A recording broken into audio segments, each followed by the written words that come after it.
Saat Anda terus mencari jati diri, Anda justru sedang membangun penjara baru untuk pikiran Anda. Hampir di setiap sudut media sosial, di setiap buku motivasi yang kita baca, ada sebuah kalimat yang selalu diagungkan seolah itu adalah kunci dari kebahagiaan universal. Kalimat itu berbunyi, "Jadilah diri Anda sendiri." Kedengarannya indah bukan? Membebaskan. Namun jika Anda berani berhenti sejenak dan menyelam lebih dalam, Anda akan menyadari bahwa nasihat ini sebenarnya adalah salah satu bentuk penipuan paling halus yang pernah diciptakan oleh ego manusia. Mengapa? Karena saat seseorang menyuruh Anda menjadi diri sendiri, mereka mengasumsikan bahwa Anda sudah tahu siapa diri Anda. Padahal, sebagian besar dari kita menghabiskan seumur hidup hanya untuk membangun tembok identitas dari batu bata yang bukan milik kita. Coba ingat kembali, berapa banyak dari sifat yang Anda sebut sebagai karakter saya sebenarnya hanyalah reaksi terhadap trauma masa lalu?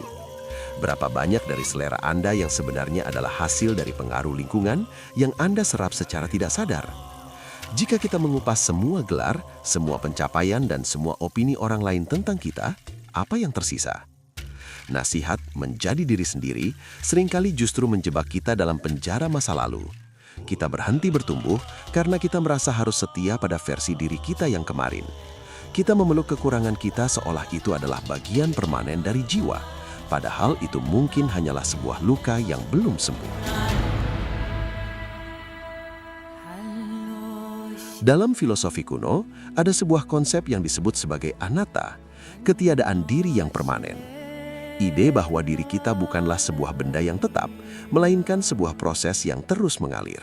Seperti sungai, air yang Anda sentuh detik ini bukanlah air yang Anda sentuh sedetik kemudian. Namun, ego kita takut akan ketidakpastian ini.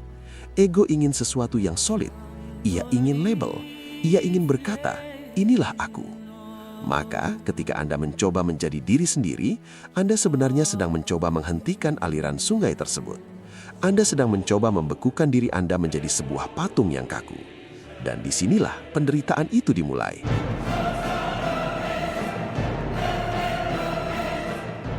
Kita merasa stres ketika kita tidak bisa memenuhi ekspektasi dari label yang kita buat sendiri.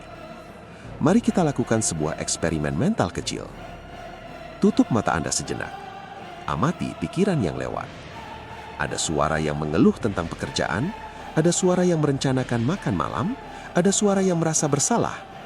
Jika Anda bisa mengamati semua suara itu, berarti Anda bukanlah suara itu.